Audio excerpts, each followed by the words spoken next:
ଚବିଶ ପ୍ରହର ବିଶ୍ୱ କଲ୍ୟାଣ ନାମ ଯଜ୍ଞ ଉଦ୍ଯାପିତ। ବେଲଗୁଣ୍ଠା ବ୍ଲକ ଅନ୍ତର୍ଗତ ବିଞ୍ଚଣା ଗ୍ରାମସ୍ଥ ଶ୍ରୀ ଶ୍ରୀ ରାଧାକୃଷ୍ଣ ସ୍ୱାମୀ ମନ୍ଦିର ଠାରେ ବିଞ୍ଚଣା ଗ୍ରାମବାସୀଙ୍କ ତରଫରୁ ଚଳିତ ଜାନୁଆରୀ 27ରୁ 30 ତାରିଖ ପର୍ଯ୍ୟନ୍ତ 24 ପ୍ରହର ବିଶ୍ୱ କଲ୍ୟାଣ ନାମ ଯଜ୍ଞ ଅନୁଷ୍ଠିତ ହୋଇଯାଇଛି।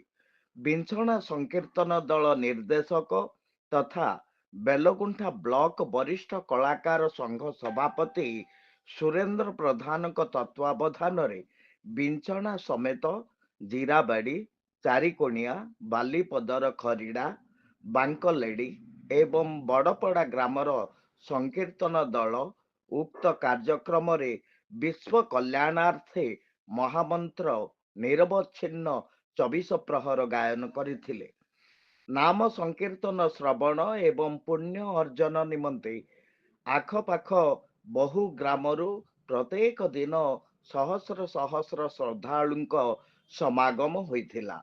ଏହି ଅବସରରେ ନିଖିଳ ଓଡ଼ିଶା ବରିଷ୍ଠ କଳାକାର ମହାସଂଘ ମହାସଚିବ ସୁଭାଷ ଚନ୍ଦ୍ର ସାହୁ ଏବଂ ସଦସ୍ୟ ବାଲ୍ମୀକି ମହାନ୍ତି ଉପସ୍ଥିତ ରହି ସଂଘର ଜଗନ୍ନାଥ ପ୍ରସାଦ ବ୍ଲକ ଶାଖା ଖୋଲିବା ପାଇଁ ପରାମର୍ଶ ଦେବା ସହ ବରିଷ୍ଠ କଳାକାରମାନଙ୍କୁ ମାନପତ୍ର ପ୍ରଦାନ କରିଥିଲେ।